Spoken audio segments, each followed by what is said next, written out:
a ver cómo se integra, cómo culmina el argumento de tu libro, conectándolo con esos temas clave que ya exploraste. Pacto, lugar de encuentro, las ofrendas. Exactamente. La idea es ver qué tan fuerte, qué tan bien dialoga este capítulo sobre el sacerdocio de Cristo con las bases que ya pusiste, ¿no? Con esa progresión temática, sobre todo desde el preludio y los interludios. Así que, bueno, entremos ya.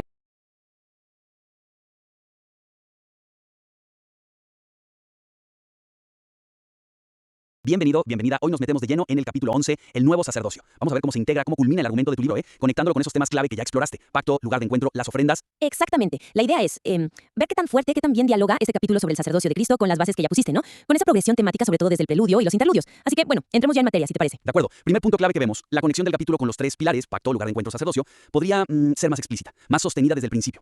Sí, coincido. Ahí hay una oportunidad. A ver, el capítulo contrasta muy bien, es eficaz contrastando con el sacerdocio levítico, que es tu pilar 3, y sí menciona el nuevo pacto, el pilar 1. Claro. De una forma en que el sacerdocio específico de Cristo, digamos, redefine y cumple la idea del lugar de encuentro, el pilar 2, y la naturaleza misma del pacto.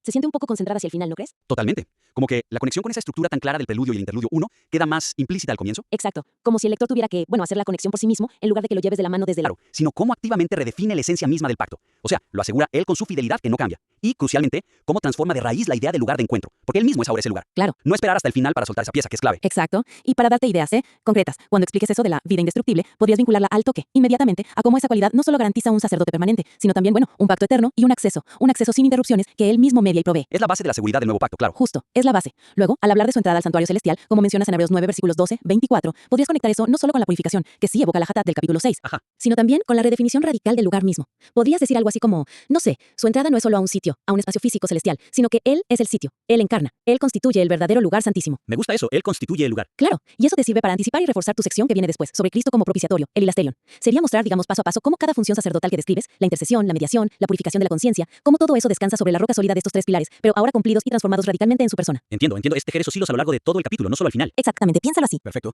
Y eso, nos lleva naturalmente a otra consideración importante. La revelación de Cristo como el verdadero lugar de encuentro podría entretejerse de manera más transversal, más a lo largo del capítulo, para maximizar su impacto. Justamente, presentar a Cristo como el propiciatorio, el hilasterion de Romanos 3, y el templo mismo, como citas de Apocalipsis, es, como bien dices, un clímax teológico, sin duda. Sí, es potente. Pero en la estructura actual, tiende a aparecer después de haber detallado sus roles y funciones sacerdotales. Y, aunque es lógico, es consecuente, uno se pregunta si esa obligación, si no hace que se siente como una implicación final. Como una conclusión. Eso, como una conclusión derivada, en lugar de la realidad central que redefine, desde el principio, la naturaleza de su ministerio y nuestro acceso a Dios. ¿Se percibe la diferencia? Sí, clarísimo. Es pasar de, hace esto y por lo tanto es el lugar, a porque él es el lugar, puede hacer todo esto. Cambia el énfasis. Entendido. Entonces, la sugerencia sería explorar, introducir esta idea de Cristo como el lugar sagrado.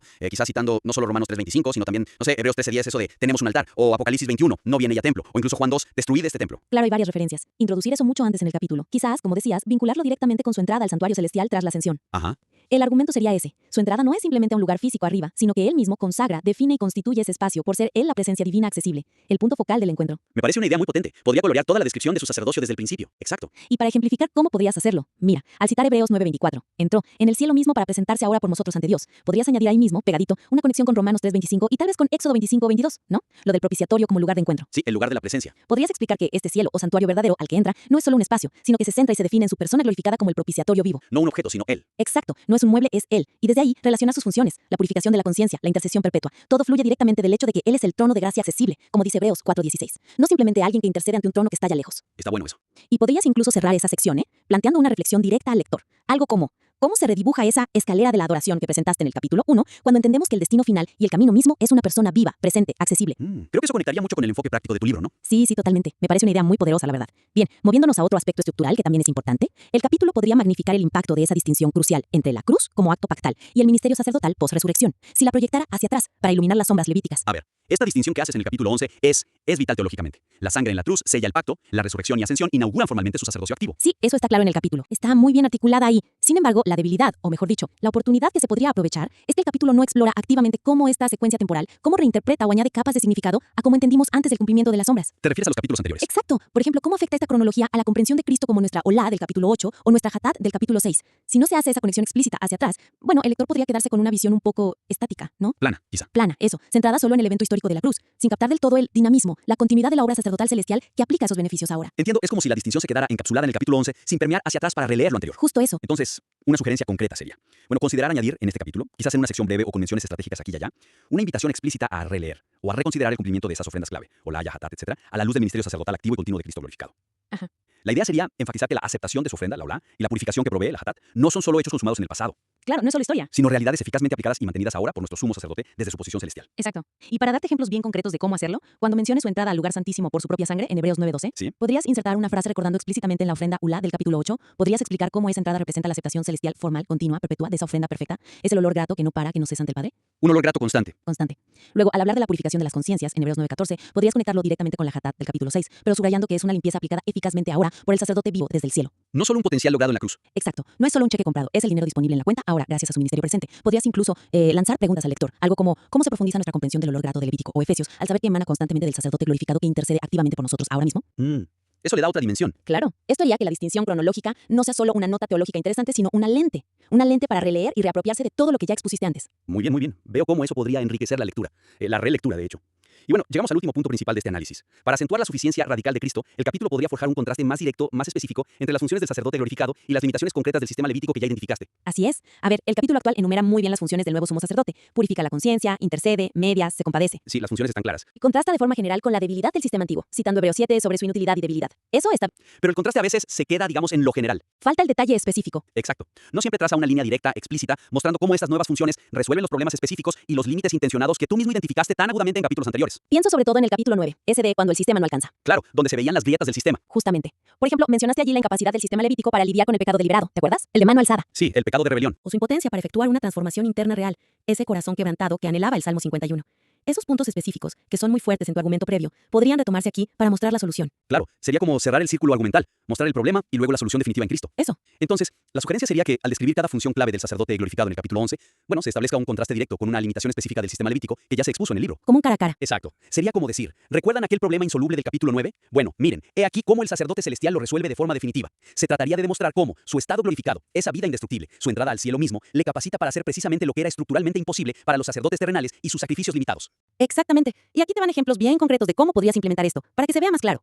Al hablar de la intercesión perpetua de Cristo en Hebreos 7:25, podrías contrastarla explícitamente con el silencio del sistema levítico ante el pecado deliberado de David, ese que exploraste en el capítulo 9 citando el Salmo 51. Donde David dice que Dios no quiere sacrificios. Eso, podrías decir algo como, mientras el antiguo sistema quedaba mudo sin respuesta sacrificial ante tal transgresión, ahora, gracias a Cristo, sí existe un mediador eficaz incluso para las faltas más graves, siempre que haya, claro, arrepentimiento genuino. La puerta ahora sí está abierta. Sí. Otro ejemplo, al explicar la purificación de las conciencias de Hebreos 9:14, podrías contrastarla con la incapacidad declarada de los sacrificios antiguos para perfeccionar al adorador, eso de Hebreos 10:1, o para sanar la raíz del problema, el corazón rebelde del Salmo 51, que también discutiste en el capítulo 9. La limpieza externa versus la interna. Justo, el contraste sería, lo que la sangre de toros y machos cabríos no podía lograr, transformar internamente, limpiar la conciencia, la obra del Espíritu a través de nuestros sacerdotes sí lo hace. Bien. Y un tercero, al hablar de la mediación del nuevo pacto en Hebreos 9:15, que trae perdón total y olvido divino, citando Jeremías 31 como hiciste en el capítulo 10, No me acordaré más de su pecado. podrías recordar explícitamente que este perdón sí alcanza y cubre la maldad y el pecado deliberado, la iniquidad, el abón, la rebelión, el pesha, que dejaban al antiguo pacto sin respuesta sacrificial explícita, como bien señalaste con números 15 en el capítulo 9. Cierto, esa distinción es clave. Sería mostrar la superioridad no solo en grado, sino en alcance y profundidad. Estos contrastes específicos harían que la suficiencia de Cristo no sea solo una afirmación general, sino una respuesta directa, contundente, a las insuficiencias que ya estableciste tú misma en tu propio argumento. Cierra el caso, digamos. Excelente, excelente. Muy claro. Entonces, en resumen, para recapitular un poco lo que hemos explorado hoy, para potenciar este capítulo 11 como la culminación de tu obra, son como 4 avenidas principales, ¿no? Primero, reforzar esa conexión explícita y sobre todo temprana con los 3 pilares fundacionales del libro, que no quede implícita. Exacto. Segundo, integrar más profundamente y desde el inicio esa idea transformadora de Cristo como el lugar de encuentro mismo, que Él es el lugar. Fundamental. Tercero, proyectar activamente hacia atrás esa distinción crucial entre la cruz pactal y el ministerio sacerdotal post-resurrección, para que ilumine la lectura de las sombras levíticas de capítulos anteriores. Sí, que las resignifique. Y cuarto, bueno, acentuar el contraste funcional, mostrando cómo las capacidades específicas del sacerdote glorificado responden directamente a las limitaciones concretas del sistema anterior que ya habías expuesto también. Exacto. Son solo perspectivas, claro, ideas para considerar, pero todas apuntan a asegurar que este capítulo no solo cierre una sección temática importante, sino que actúe como un prisma. Me gusta esa imagen. Un prisma que ilumina y reinterpreta todo lo que vino antes, mostrando la centralidad absoluta de la persona y la obra completa de Cristo, como nuestro sumo sacerdote eterno. Y bueno, el mismísimo espacio de nuestro encuentro con Dios. Esperamos sinceramente que estas observaciones, esta charla, te sean de gran utilidad. Como siempre, te animamos a reflexionar sobre ellas, a ver qué resuena con tu